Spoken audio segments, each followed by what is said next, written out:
বিএনপির জন্মদিন শুভ শুভ শুভ দিন শুভ শুভ শুভ দিন বিএনপির জন্মদিন।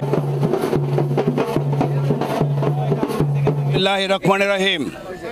আজকে বাংলাদেশ জাতীয়তাবাদী দলের প্রতিষ্ঠাতা ৪৭ বছরের ইতিহাস, আপনারা বাংলাদেশ জাতীয়তাবাদী ইতিহাস সম্পর্কে আপনারা সবাই অবগত আছেন। আপনারা জানেন যে এই দল শুধু এই দেশ শাসন করার জন্যই না, শহীদ প্রেসিডেন্ট জিয়াউর রহমান এই দলের যে প্রতিষ্ঠাতা, আমাদের শ্রদ্ধেয় শহীদ প্রেসিডেন্ট জিয়াউর রহমান, যিনি এই দলকে প্রতিষ্ঠা করে গেছেন, যিনি এই দল প্রতিষ্ঠা করেই শুধু ক্ষান্ত হন নাই, এই দেশে যত গণতান্ত্রিক যে ব্যবস্থা ছিল সেই ব্যবস্থাগুলোকে উনি গণতান্ত্রিকভাবে রূপ দিয়েছেন। উনি আমাদের 1971 সালে দেশ স্বাধীন হওয়ার পরে শেখ মুজিবুর রহমান সাহেব উনি সমস্ত দল সমস্ত পত্রিকা বন্ধ করে দিয়ে উনি এই দেশে বাকশাল কায়েম করেছিলেন। বাকশাল কায়েম করে উনি এই দেশের এক নেতা এক দেশ হয়েছিলেন। শহীদ প্রেসিডেন্ট জিয়াউর রহমান সাহেব যখন যখন সিপাহী বিপ্লবের মাধ্যমে উনি যখন এই দেশের ক্ষমতা অধিষ্ঠিত হলেন, তখন উনি সমস্ত দলকে আবার সেই গণতন্ত্রের প্রতি ফিরিয়ে আনলেন। সমস্ত পত্রিকাকে সমস্ত পত্রিকাকে উনি চালু করে দিলেন এবং সমস্ত দলকে উনি প্রতিষ্ঠা করে দিলেন এবং এই দেশের যে গণতন্ত্র আছে সেই গণতন্ত্রের উনি স্থপতি, বাংলাদেশের স্থপতি, উনি গণতন্ত্রের রূপকার এই শহীদ প্রেসিডেন্ট জিয়াউর রহমান সাহেব। উনি এই দেশের মানুষকে কথা বলতে শিখিয়েছেন, এই দেশের মানুষকে কিভাবে স্বাবলম্বী হতে হয় তা শিখিয়েছেন। উনি খাল কেটে এই দেশের মানুষকে খাদ্যে সম্পূর্ণ করেছেন এবং এই দেশের গণতন্ত্রকে আবার ফিরে আনছেন। এই স্বৈরাচার আবার শেখ হাসিনা এই দেশে ক্ষমতায় এসে এই দেশের সমস্ত গণতান্ত্রিক যত প্রতিষ্ঠান আছে সমস্ত প্রতিষ্ঠানগুলিকে উনি ধ্বংস করে দিয়ে এই দেশের মানুষকে আবার কথা বলার অধিকার উনি বন্ধ করে দিয়েছেন। সমস্ত পত্রিকা উনি বন্ধ করে দিয়েছেন। এই দেশের মানুষকে গুম, খুন, হত্যা, এমন কোনো অবিচার, অত্যাচার, জুলুম নেই যা উনি করেছেন।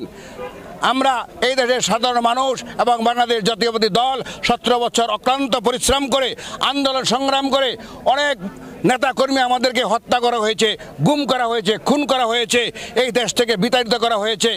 তারপরে আমরা এই 5ই আগস্ট এই দেশের জনতা এবং বাংলাদেশ জাতীয়তাবাদী দল ছাত্র সবাই মিলে আবার এই স্বৈরাচারী হাসিনাকে উৎখাত করে এই দেশে আবার গণতন্ত্র ফিরে আনার জন্য আজকে তারেক রহমানের নেতৃত্বে এবং দেশটিতে এবং খালেদার নেতৃত্বে আমরা আবার আরেকটা গণতন্ত্র নির্বাচনের মাধ্যমে এই দেশে বাংলাদেশ জাতীয়তাবাদী দল বিএনপি আবার এই দেশে গণতন্ত্র প্রতিষ্ঠা করবে, এই আশায় এই দেশের সাধারণ মানুষের জনগণের আশা এবং প্রত্যাশা।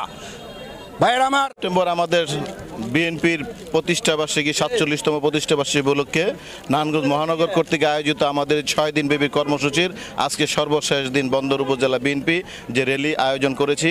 এই র্যালির আয়োজনের মাধ্যমে আমরা প্রথমে জানিয়ে দিতে চাই যে আগামী ফেব্রুয়ারিতে যে নির্বাচন আসতেছে সেই নির্বাচনে বিএনপি সুন্দরভাবে এবং সারা বাংলাদেশে প্রত্যেকটি আসনেই আমাদের দেশনায়ক তারেক রহমানের নেতৃত্বে বিএনপি প্রত্যেকটি আসনে মনোনয়ন নেবেন এবং সুষ্ঠু নির্বাচনের মাধ্যমে গণতান্ত্রিক পন্থায় যার ভোট সে দিবে সেই পন্থায় দেশ ফিরে আসবে এবং আমাদের একটি গণতান্ত্রিক সরকারের মাধ্যমে দেশনায়ক আগামী এই দেশের প্রধানমন্ত্রী, ভাবি প্রধানমন্ত্রী হবে এবং তার নেতৃত্বে দেশ পরিচালিত হবে।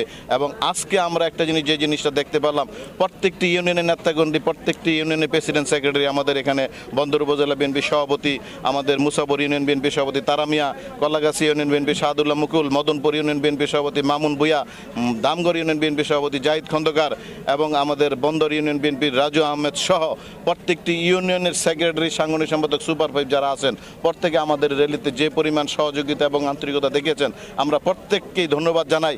এবং আমরা মনে করি যে আমাদের প্রত্যেকটি ইউনিয়ন অনেক শক্তিশালী আগের চেয়ে এবং আমরা আগামীতে এই বন্দর উপজেলায় বিএনপির আসন থেকে আমাদের সংসদ সদস্য যাকেই মনোনয়ন দিবেন দেশনায়ক তারেক রহমান, তাকেই আমরা বিপুল ভোটের মাধ্যমে আমরা জয়যুক্ত করে দেশনায়ক তারেক রহমানকে এই আসন আমরা উপহার দিতে পারবো ইনশাআল্লাহ।